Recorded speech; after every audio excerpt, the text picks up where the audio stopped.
Assalamualaikum warahmatullahi wabarakatuh.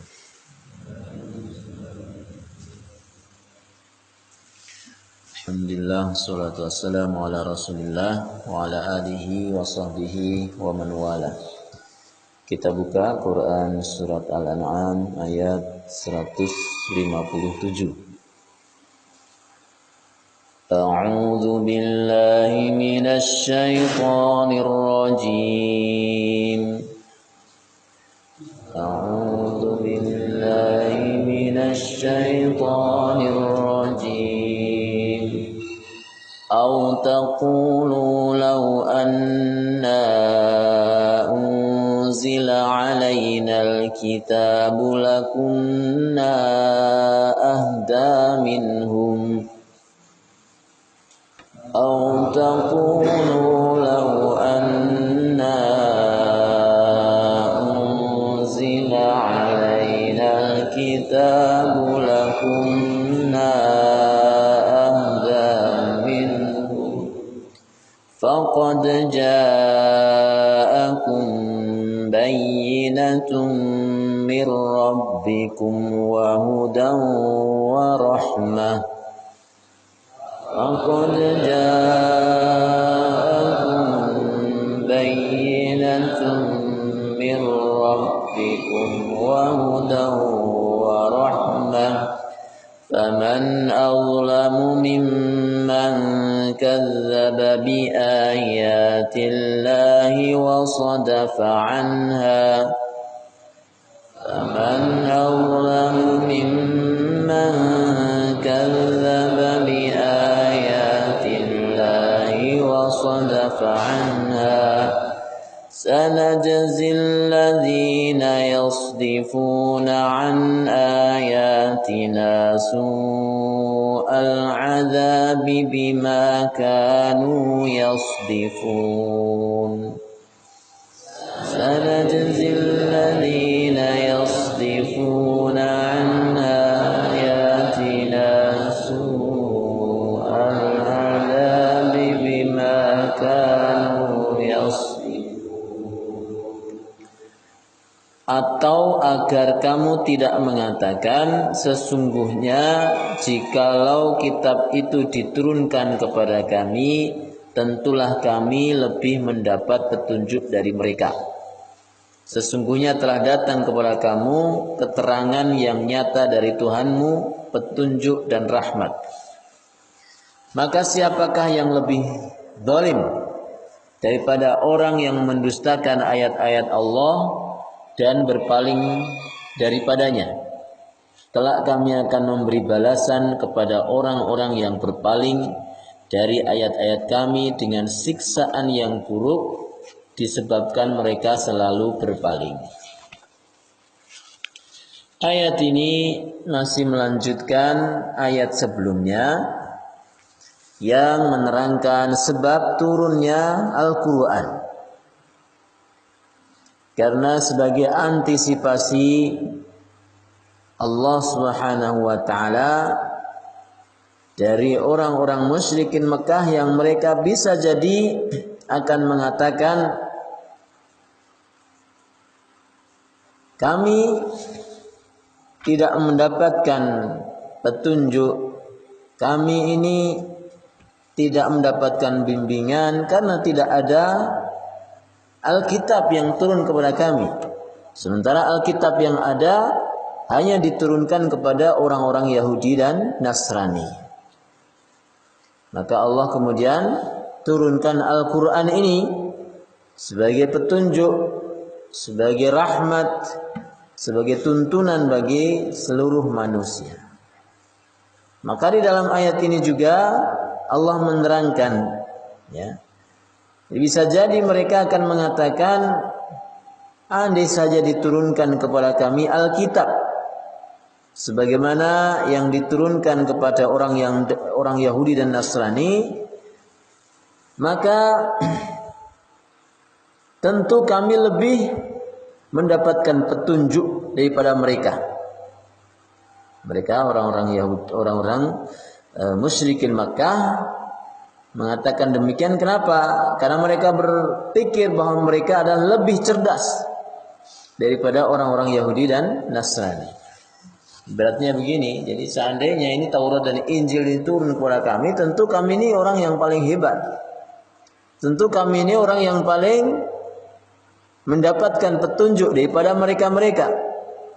Karena kita tahu bahwa orang Yahudi dan Nasrani itu orang yang senang menentang, ya, dengan para nabi mereka, senang memalsukan ayat-ayat yang diturunkan kepada mereka.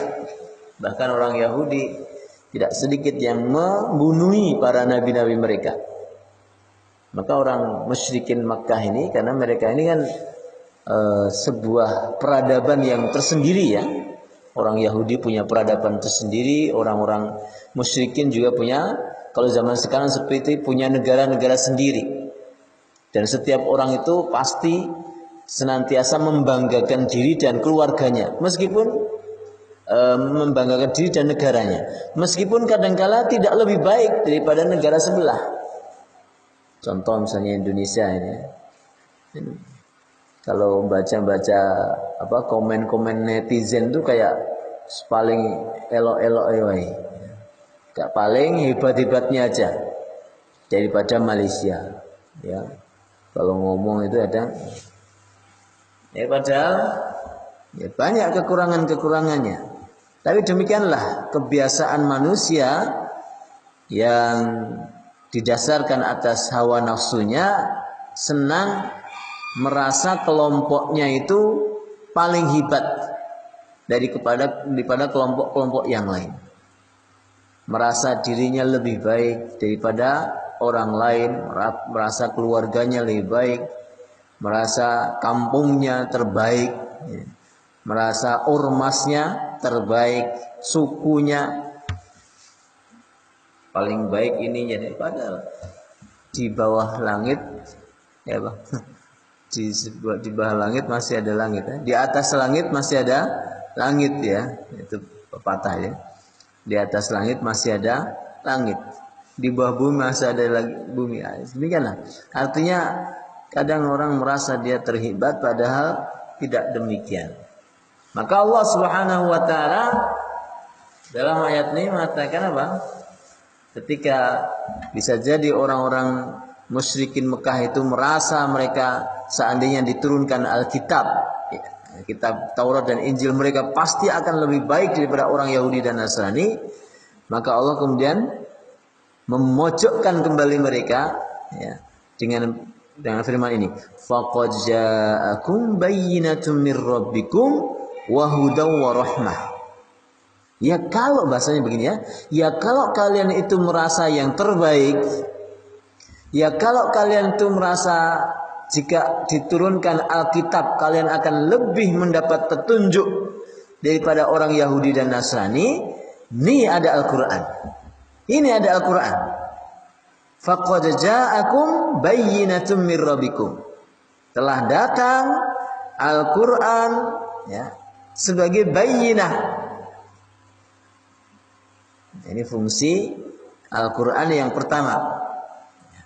Dalam berbagai ayat Allah menyebut Al-Quran itu sebagai bayyinah atau keterangan yang nyata, mir rabbikum, dari Rabbmu.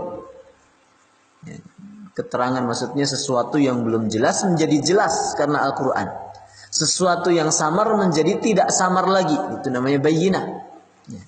Sesuatu yang belum kita ketahui menjadi kita ketahui. Tentang adanya surga, tentang adanya neraka, tentang adanya malaikat pencatat di samping-samping kita, tentang adanya mizan, tentang adanya syariat-syariat yang Allah turunkan di dalam agama ini, maka menjadi jelas yang sebelumnya kayaknya tidak halal menjadi jelas kalau itu halal, dan sebaliknya. Ya, kalau begitu, kalau kalian misalnya merasa terbaik, ini ada Al-Quran. Faqad ja'akum bayyinatun mir rabbikum wa hudan. Dan Al-Quran ini petunjuk. Ibarat seseorang yang berjalan di tengah kegelapan malam, tidak ngerti arah, tahu-tahu dia mendapatkan senter. dia mendapatkan lilin, dia mendapatkan api atau HP, sehingga dia mengerti arah. Itu namanya hudan, petunjuk. Dan berapa banyak manusia tidak tersesat karena dia memahami Al-Quran. Dan sebaliknya, berapa banyak manusia itu sesat hidupnya gara-gara jauh dari Al-Quran. Ibarat seperti orang berjalan tanpa arah. Antum nggak ngerti jalan, terus nggak ada petunjuk, nggak ada guide, nggak ada arah kompas, nggak ngerti. Terus antum pengen menuju ke suatu tempat. Apa yang terjadi? Sesat. Sesat. Dan orang semakin lama dia melangkah, ketika tidak ada petunjuk, makin sesat ya, makin jauh dari tujuan yang akan dia capai. Maka ini fungsi Al-Quran, memberikan hudan, hidayah, wa rahmah, rahmat. Allah kalau manusia itu dekat dengan Al-Quran, maka dia senantiasa mendapatkan rahmat.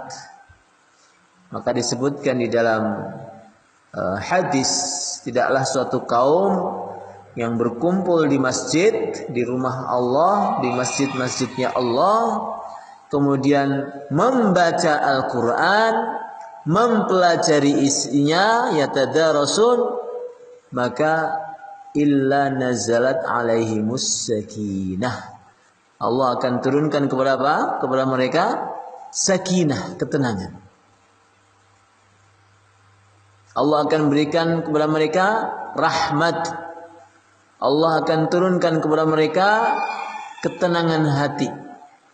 Orang kalau sudah mendapatkan petunjuk jelas, itu tenang hatinya, santai. Orang mau ngomong apa, saya sudah dapat petunjuk jelas. Contoh nih, antum, saya mau ke mana? Surabaya. Antum sudah bawa HP, antum punya Google Map, antum punya guide, ya. Antum punya kompas misalnya, lengkap tuh petunjuk antum. Antum jalan ke timur, naik motor, naik mobil, atau apapun ya. Di tengah jalan ada orang ngomong, Mas, Surabaya ke barat, Mas, Surabaya itu ke selatan. Antum apa yang antum lakukan? Tenang sajalah. Saya sudah yakin dengan petunjuk saya. Orang kalau sudah yakin dengan petunjuk, mau dia di jalan ada halangan kayak apapun, lewatinya. Dan hatinya akan menjadi tenang. Dan sebaliknya, orang kalau nggak punya petunjuk, hatinya tidak tenang, gelisah, gundah gulana. Apa? Senantiasa banyak keraguan-raguan. Ya, tidak ada pilihan lain ya. Kita semua hendaknya senantiasa mengambil Al-Quran ini sebagai petunjuk dan pedoman hidup kita. Cek hati antum.